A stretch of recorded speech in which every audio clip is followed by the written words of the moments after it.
The Chief Equity and Governance Officer for the Buffalo Public Schools has filed a notice of claim against the Board of Education, alleging she endured months of sexual harassment, unwanted physical contact, retaliation, and abuse of authority by former Superintendent Dr. Pascal Mubenga and Board of Education member Louis Mookie Hawkins. The allegations go back to December and ended this month.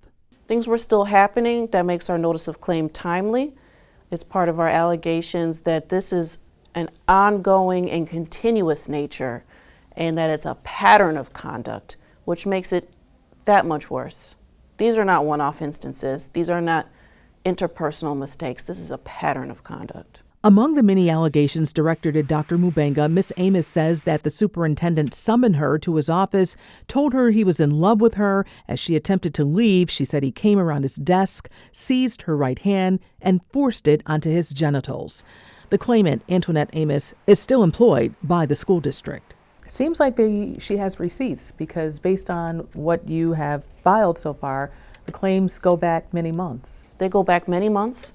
In many instances, there are third-party witnesses, and there's contemporaneous documentation with many of these allegations. As for board member Hawkins, the notice says he engaged in unwelcome, sexually charged, and thereafter hostile and threatening conduct toward Amos. The school district failed to police itself. Did she sound the alarm right away? Absolutely, and it's in our complaint as well. The attorney says her client wants accountability.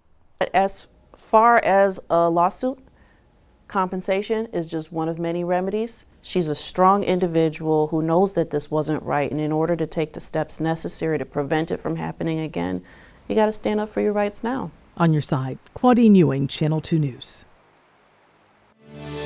Reaction to the allegations that former Superintendent Dr. Pascal Mubenga allegedly sexually harassed a cabinet member for more than 6 months, and board member Louis Mookie Hawkins also allegedly sexually harassed, intimidated, and retaliated against that same employee, has been met with strong condemnation from current board members, former board members, and the Buffalo Teachers Federation. It's reprehensible. It is a sad day for the Buffalo Board of Education and Buffalo Public Schools. And I'm feeling quite disgusted with what is occurring right now. But for a woman working in City Hall, and this is occurring by the top, it's inappropriate and it's disgusting. Unacceptable. It does erode trust. It does erode confidence. There's always a fear of retaliation when somebody reports something. I was more disgusted, if anything, if I had to pick an adjective, but not necessarily surprised. Dr. Mubenga abruptly resigned on Monday, and at the time there were a myriad of questions as to why. Monday he resigns. Now, Thursday morning we've got these bombshell allegations. Did you think it would have escalated to this based on what you learned on Monday? I did. Yep. And the minute some of these things were presented to us, he was gone. And we did everything that we could to ensure the safety of our employees in this district. Another part of this ordeal for former board member Cindy McGacken is the initial sexual harassment allegations that were reported against a board member in early June. We now know that the alleged board member is Louis Mookie Hawkins, according to the notice of claim. However, details weren't shared with the whole board back in June. Part of my frustration prior to my departure from the board was not a clear understanding as to what those allegations were, how many of them there were, exactly when information was brought to us, and frankly, very little information given to me in order to make an informed decision. But Hawkins was allowed to continue board business after the allegation was made, and even voted on the law firm that was retained to investigate the allegations against him. How was that able to fly? It sounds very fishy. Those are questions that have to be directed to our board president. She is the one who is in charge of executive session. I don't make those decisions, but it does sound fishy. Do you think it was done by the book? I don't know if I can answer that question. That firm was not properly appointed. We did not take a public vote, and we were told by the board president that the accused board member would not participate in any discussions regarding the sexual harassment allegations toward a board member, and that board member did. Why wasn't that board member forced to recuse themselves from all board business while there's an open investigation? That is a great question, one I also am trying to answer.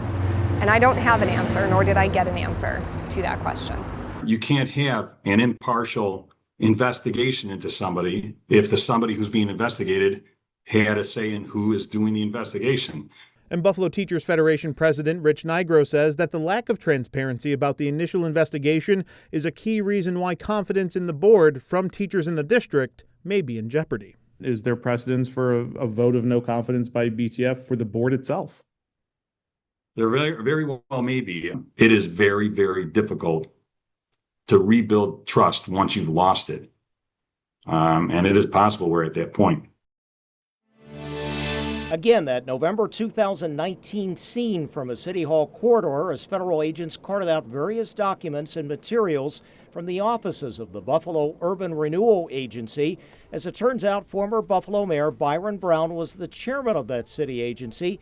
And as the HUD investigative report points out, that position as chairman and mayor was perceived as a, quote, conflict of interest by investigators, as he could approve grants for his supporters. That investigative report also stated that in his official capacity, Brown allegedly also steered City of Buffalo contracts, grants, and/or loans to his supporters and, again, quote, co-conspirators. There are also references back to 2012 that various individuals were interviewed by federal agents about a housing project which would have included federal HUD funding, that project never occurring with legal challenges.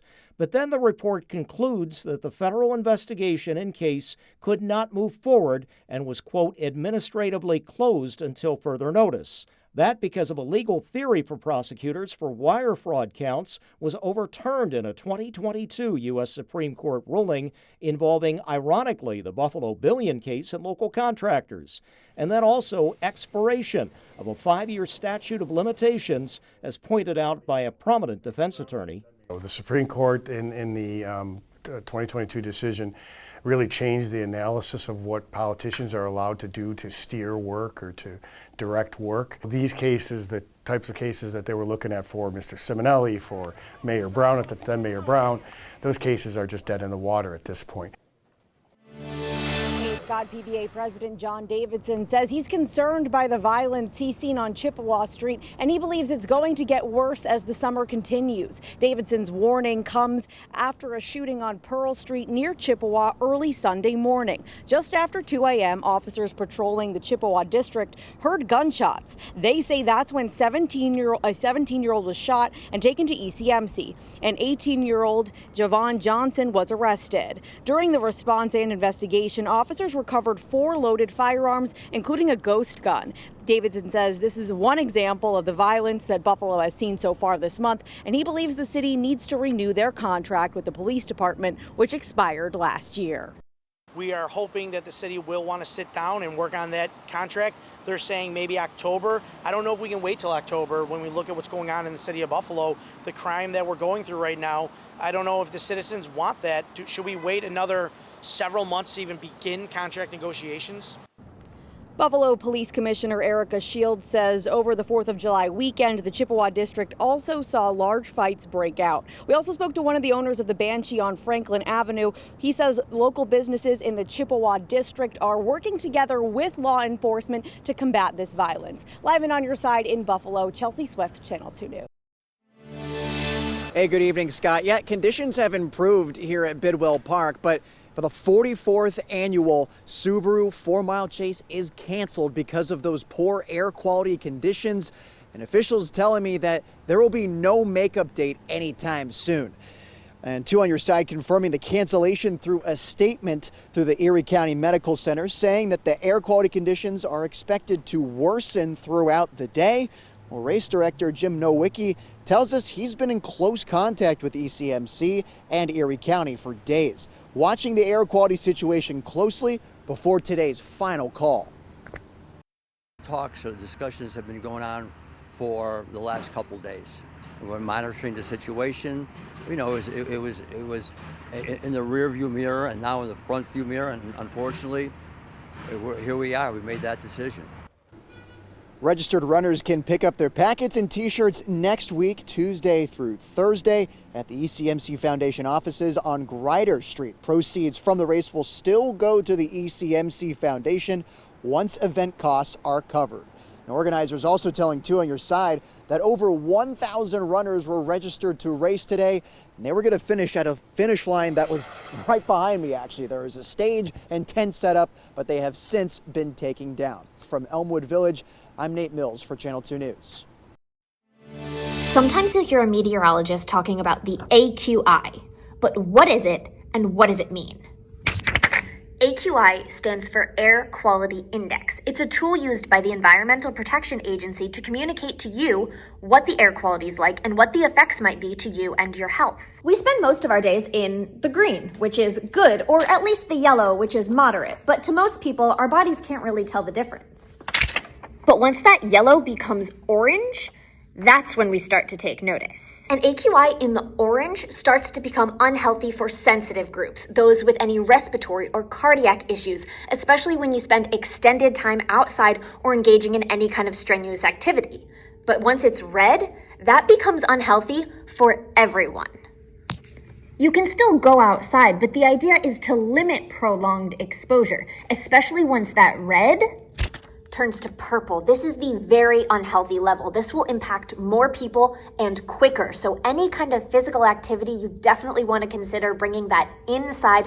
Avoid prolonged exposure. And then beyond purple is maroon. That is the hazardous level. That's the kind of dangerous air quality we had about 3 years ago when you saw the wildfire smoke turning the skies orange and you could taste that smoke in the air. That is not what we are seeing today, but wildfire smoke is making our skies a little bit milky and hazy, and our air quality is reduced generally in that orange to red level. So you want to exercise caution, limit strenuous activity, and most importantly, take it easy out there.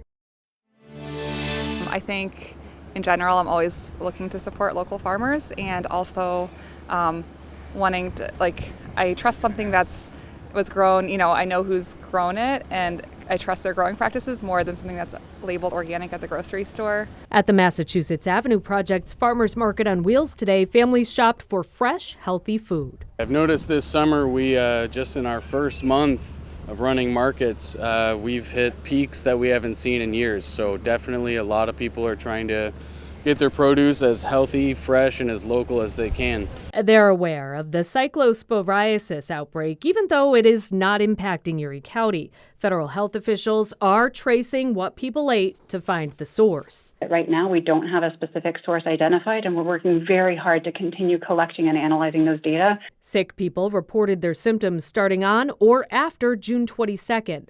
Cyclosporiasis is caused by a parasite and can last for a month or longer. The most common symptom is watery diarrhea, but symptoms can also include loss of appetite, weight loss, and cramping. It's usually spread by not washing or cooking fresh produce enough. This illness does not spread directly from person to person. The source of this outbreak is what we eat or drink, not casual contact with someone who's sick. The CDC doesn't have a list of foods to avoid yet, but is telling people to wash produce before they eat it. You just try to keep your dog away from the water. You don't want them going in because you know they're going to lick their paws, and it's toxic, so we don't want them in there. This algae bloom here has been maybe about a week so far, and it's gotten, the worst I've seen in a while.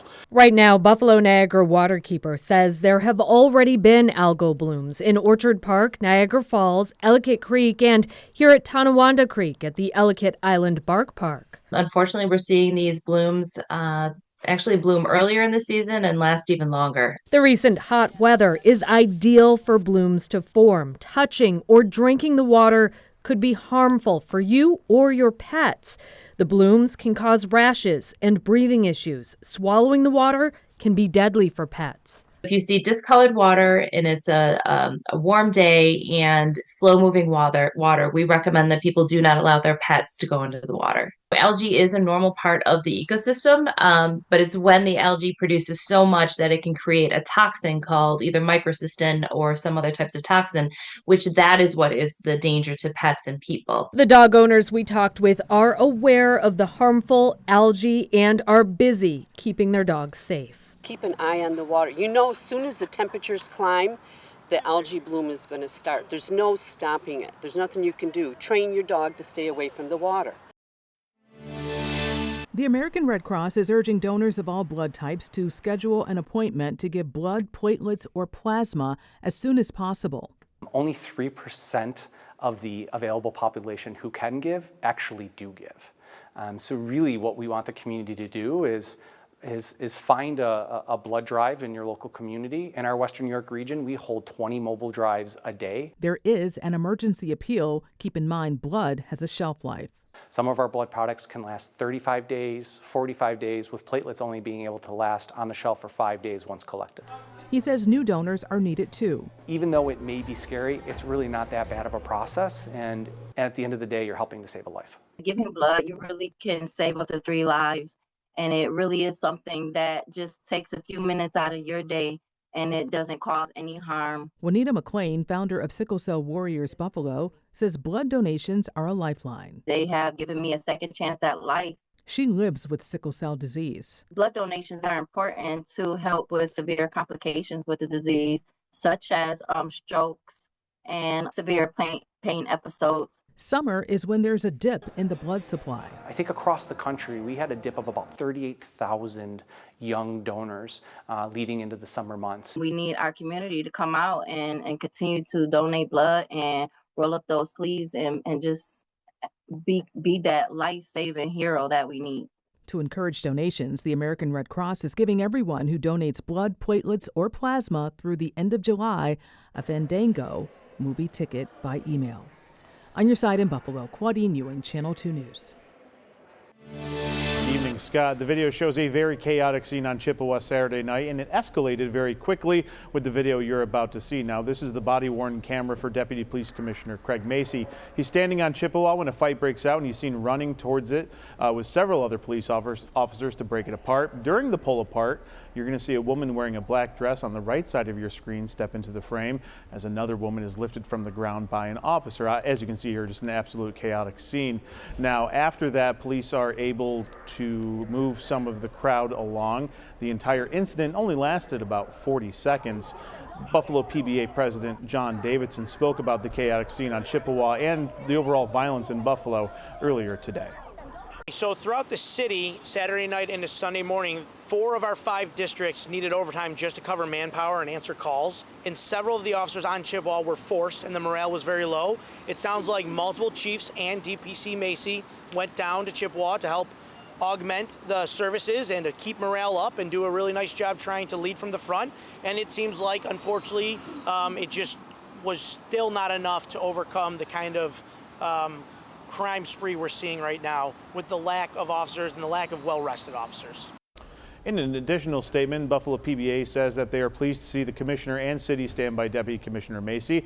Buffalo police say that the matter has been referred to Internal Affairs for further investigation. In a statement from Commissioner Erica Shields, she says the footage makes it clear that Deputy Commissioner Macy was leading from the front in responding to an intense physical altercation between multiple individuals, including the woman who was pushed back as she attempted to re-engage with other individuals involved in the altercation. Buffalo police said that they, along with the Ryan administration, are reviewing additional security measures and policy changes for the Chippewa Entertainment District as they work to confront what they called unacceptable violence. On your side, Nick Benson, Channel 2 News. Images like these released by the FBI showing the recent search by agents and staffers at the Lackawanna home of Father Jeffrey Nowak, now facing federal child pornography charges for what prosecutors say was found on seized electronic devices, along with other arrests this month of other individuals charged with similar counts or even for having sex with minors. Then nationwide sweeps by agents like Operation Restore Justice in 2025, which led up to 200 arrests nationwide, again 4 suspects here in Western New York. Those arrests publicized, but what happens in a room at the FBI Buffalo building with perhaps a notice like this one on the door may surprise some. It's the center of the Child Exploitation Task Force, combining federal agents and staff specialists along with local police detectives. Our task force officers, our agents, our online undercover employees, they're online. They're patrolling, they know where to look. They're patrolling these areas, these dark reaches of the internet. You know, you could be online thinking you're talking to a 12 or 13-year-old child and setting up a meeting for, you know, some type of sexual encounter. There's a chance that could be one of our officers. We set up a meeting, they show up for the purposes of that sexual encounter, and it's us that's waiting for them. And, you know, we do run those operations regularly. There can be international connections, which happened with the Jeffrey Nowak child pornography case, as the FBI was notified by investigators in Scotland, and even sextortion, like a 2022 Buffalo case, as an individual from Ghana in Africa was arrested for threatening to release online compromising or embarrassing, perhaps nude images of a young boy. Such incidents can bring terrible consequences. I don't know that the scars of being a victim of this can ever heal. That's going to be something they have to carry with them throughout their entire life. And that's something that the perpetrators of these crimes don't think of, and they don't care. You know, you're changing the course of a child's life, an innocent person's life, forever. They're never going to be the same. And oftentimes, it does result in suicide. Hey there, Nate Benson here on Buffalo's East Side, where Buffalo fire crews once again responding to a fire at St. Anne's Church behind me. This broke out just after 2 o'clock this afternoon, and it's actually 6 months and 1 day since the last major fire here at St. Anne's. That was at the old school. It was a multi-alarm fire in the bitter cold winter days of earlier this year, and Buffalo fire crews now dealing with extreme hot and poor air quality because of all the Canadian wildfires. I spoke to the Buffalo Fire Commissioner. He said that there seems to be a human element to this fire, and the Common Council Majority Leader Leah Halton Pope was very frank in her reaction to another fire here at St. Anne's within the last 6 months. Take a listen. What I can confirm is that there was a makeshift bed right at the entrance of that rear structure that the fire started in, and we do have some persons of interest that were seen leaving the scene, but that does not conclude any type of arson. We have confirmed that there has been people in this building prior that have lived there. The building was secured by the property owner prior to our arrival, but when we arrived here, there were some boards that were ripped off the window. So we can confirm that there are no utilities. The utilities were cut off. So there is a human element involved. Whether or not that was intentional or not, that is yet to be determined. I'm pissed. I don't know how else to say it. This is not acceptable. It just isn't. It's not how my neighbors should live. It's not how my community should have to live. It's not acceptable, and it would never work in certain other communities. So to me, as a person of color representing a community of color, the fact that they keep screaming about the same thing and it seems to be falling on deaf ears has me incredibly concerned. We also spoke with residents who live in the neighborhood. They are very frustrated with the Ryan administration, saying that they have been asking for something to be done with the old St. Anne's campus, and seemingly all of those requests are falling on deaf ears. We'll have their words coming up tonight at 11. On your side, on Buffalo's East Side, Nate Benson, Channel 2 News.